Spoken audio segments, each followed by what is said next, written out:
کی جماعت ہوگی جو مومنوں کی جماعت کی مددگار ہوگی، غیر مومن تمہاری مدد کے لیے نہیں آئے گا۔ تو یہ بھی توحید کا ہی مضمون ہے، یعنی غیر اللہ کا جو شرک ہے، غیر اللہ پر جو توقع ہے کہ وہ مدد کرے گا، اس کی کلیت نفی فرما دی گئی ہے۔ تو ایسا کامل اتحاد ہے اس مضمون میں کہ حیرت ہوتی ہے۔ اور آن حضرت صلی اللہ علیہ وآلہ وسلم نے اس عقدے کو ہمارے لیے نہایت ہی حسین رنگ میں حل فرما دیا کہ خدا اور رسول اور بندوں کا، مومنوں کا اکٹھا ذکر کرنے کی اور ان کی ولایت کا ذکر کرنے کی کیا ضرورت تھی، اور یہ بھی بتا دیا کہ یہ ولایت کیا ہوتی ہے اور اس ولایت کے نتیجے میں کیسے مومن کا دفاع ہوتا ہے، کیسے حاصل کی جا سکتی ہے۔ چنانچہ حضرت ابو ہریرہ کی ایک حدیث ہے بخاری میں، آپ عرض کرتے ہیں، آپ فرماتے ہیں، حضرت ابو ہریرہ یہ بیان کرتے ہیں کہ آن حضرت صلی اللہ علیہ وآلہ وسلم نے ایک دفعہ فرمایا، اللہ تعالیٰ فرماتا ہے جس نے میرے دوست سے دشمنی کی میں اس سے اعلان جنگ کرتا ہوں۔ میرا بندہ جتنا میرا قرب اس چیز سے حاصل کرتا ہے جو میں نے اس پر فرض کر دی ہے، اس کے سوا کسی اور چیز سے وہ میرا اتنا قرب حاصل نہیں کر سکتا، اور نوافل کے ذریعے سے میرا بندہ میرے قریب ہو جاتا ہے، یہاں تک کہ میں اس سے محبت کرنے لگ جاتا ہوں، اور جب میں اس کو اپنا دوست بنا لیتا ہوں تو اس کے کان بن جاتا ہوں جن سے وہ سنتا ہے، اس کی آنکھیں بن جاتا ہوں جن سے وہ دیکھتا ہے، اس کے ہاتھ بن جاتا ہوں جن سے وہ پکڑتا ہے، اس کے پاؤں بن جاتا ہوں جن سے وہ چلتا ہے، یعنی میں ہی اس کا کارساز ہو جاتا ہوں، اور اگر وہ مجھ سے مانگتا ہے تو میں اس کو دیتا ہوں، اور اگر وہ مجھ سے پناہ چاہتا ہے تو میں اس کو پناہ دیتا ہوں۔ بس یہ حلول ہے صفات باری تعالیٰ کا بندے میں، اس کی محبت اور خالص محبت کے نتیجے میں، جس کا نقشہ قرآن کریم کی اس آیت نے کھینچا اور جس کی تفسیر حضرت اقدس محمد مصطفیٰ صلی اللہ علیہ وآلہ وسلم نے بیان فرمائی کہ اس طرح ایک توحید ایسی قائم ہوتی ہے کہ اس کو پھر آپ الگ الگ نہیں کر سکتے۔ آخری مدد خدا ہی کی طرف سے آتی ہے، مگر رسول کے وسیلے سے پہلے ایک مومنوں کی جماعت تیار ہوتی ہے، اور جب تک مومنوں کی جماعت با خدا نہیں بن جاتی ان کو مدد نہیں آتی، اور مدد کا طریقہ ہی یہی ہے کہ مومنوں کی جماعت با خدا بنے، اور با خدا بننے کے نتیجے میں خدا ان کے وجود میں ظاہر ہونے لگ جائے، اور ایسی کیفیت پیدا ہو جائے کہ ان پر حملہ کرنا گویا خدا پر حملہ کرنا ہو جائے۔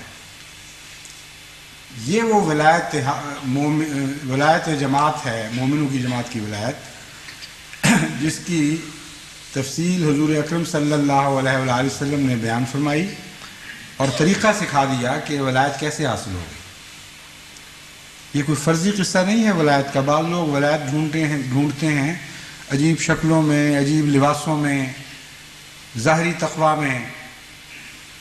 ولایت تو کوئی ایسی چیز نہیں جو دور سے دیکھی جائے، یہ تو ایسی چیز ہے جو اندر محسوس کی جاتی ہے، اور اپنی ولایت ڈھونڈنی چاہیے بجائے غیر کی ولایت کی ڈھونڈنے کے۔ اور جب تک مومنوں کی جماعت اپنی ذات میں، اپنے وجود کے اندر ولایت نہیں ڈھونڈتی، ان کی مدد کے لیے کوئی اور نہیں آئے گا۔ خودداری کا بھی کیسا سبق اس میں دیا گیا ہے، خود اعتمادی کا بھی کیسا سبق دیا گیا ہے، توحید کامل کا بھی کیسا سبق دیا گیا ہے، اور یہ ساری چیزیں خدا تعالیٰ کا رسول فرماتا ہے صلی اللہ علیہ وآلہ وسلم کے نماز سے حاصل ہوں گی۔ فرائض پر عمل پیرا ہونے سے خدا کی دوستی نصیب ہوتی ہے، اس کا قرب نصیب ہوتا ہے، اور جب نوافل میں انسان ترقی کرتا ہے تو پھر اللہ دوست بن جاتا ہے۔ فرماتا ہے میں اس سے محبت کرنے لگ جاتا ہوں۔ اب یہ بھی ایک بڑا دلچسپ مضمون ہے جس میں ایک تھوڑی سی الجھن نظر آتی ہے۔ فرائض پر جو عمل کرے اس کے متعلق فرمایا اس کو میرا قرب عطا ہوتا ہے، اور نوافل کے متعلق فرمایا کہ میں اس سے محبت کرنے لگ جاتا ہوں، اس کے کان بن جاتا ہوں، اس کی آنکھیں ہو جاتا ہوں، اس کے بازو بن جاتا ہوں، اس کے پاؤں بن جاتا ہوں، گویا اس کا سارا وجود میرا وجود ہو جاتا ہے۔ یہ کیا وجہ ہے؟ نوافل کو کیا فضیلت ہے؟ در حقیقت فرائض اور نوافل کی نسبت وہی ہے جیسے انسانی جسم کے ڈھانچے اور اس کے حسن کی نسبت ہے۔ ہر انسان خواہ وہ کیسا ہی کریہ المنظر ہو، انسان ہے بنیادی طور پر، اور بعض بنیادی انسانی حقوق رکھتا ہے۔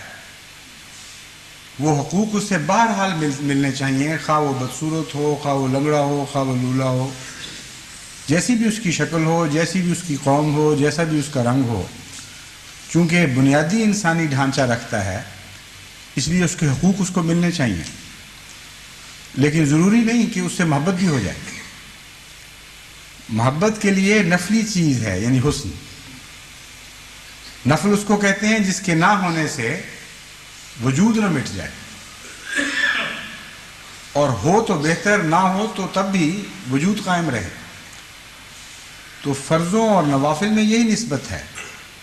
یہ مراد نہیں ہے کہ نوافل پڑھو اور فرض بے شک نہ پڑھو، جیسا کہ بعض بیچارے گمراہ ہوئے صوفیاء نے بالآخر یہ نتیجہ نکال لیا کہ صرف نوافل کافی ہیں، شریعت کی ظاہری پیروی کی ضرورت نہیں۔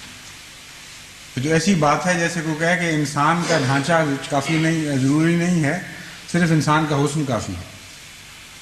ڈھانچہ ہوگا نہیں تو حسن بنے گا کیسے؟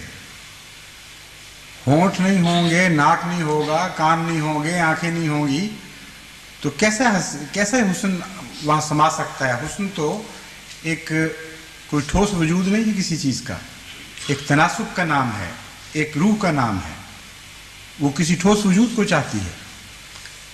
تو نوافل زینت بخشتے ہیں فرائض کو۔ اللہ تعالیٰ فرماتا ہے کہ جب تم میرے ارشاد کے مطابق فرائض ادا کرتے ہو تو میں تمہیں اپنا قرب عطا کر دیتا ہوں، لیکن محبت کروانے کے لیے تمہیں اپنے اندر حسن پیدا کرنا پڑے گا، اور حسن نوافل کے ذریعے پیدا ہوتا ہے۔ یعنی وہ چیزیں جو فرض نہیں ہیں اپنے شوق اور اپنی محبت سے کرو، اور محبت کا اس مضمون سے ویسے ہی ایک طبی تعلق ہے۔ اگر ایک شخص کو کسی چیز سے محبت نہ ہو، کسی مقصد سے محبت نہ ہو، تو صرف فرائض ادا کرے گا، اس سے زیادہ وہ آگے نہیں بڑھے گا، کم سے کم کرنے کی کوشش کرے گا۔ اور جب وہ کم سے کم آگے بڑھتا ہے تو محبت کے سوا اس کا محرک کچھ اور ہو ہی نہیں سکتا۔ اگر زبردستی ہو تو وہ فرض بن جائے گا۔ پھر نفل کا مطلب ہے کوئی زبردستی نہیں ہے، کوئی اور ایسی وجہ نہیں کہ انسان مجبور ہو کر وہ کام کرے، بغیر مجبوری کے از خود دل سے ایک حرص اٹھتی ہے، دل سے ایک تمنا پیدا ہوتی ہے کہ میں یہ کام کروں، حالانکہ مجھ سے نہیں پوچھا گیا۔ تو فرائض کے بعد چونکہ نفل پیدا ہی محبت کے نتیجے میں ہوتے ہیں، اس لیے کیسا عظیم الشان کلام ہے حضرت صلی اللہ علیہ وآلہ وسلم کا، اور کیسے گہرے فطرت کے راز رکھتا ہے، اور کیسا خدا آپ کو عرفان بخشتا ہے۔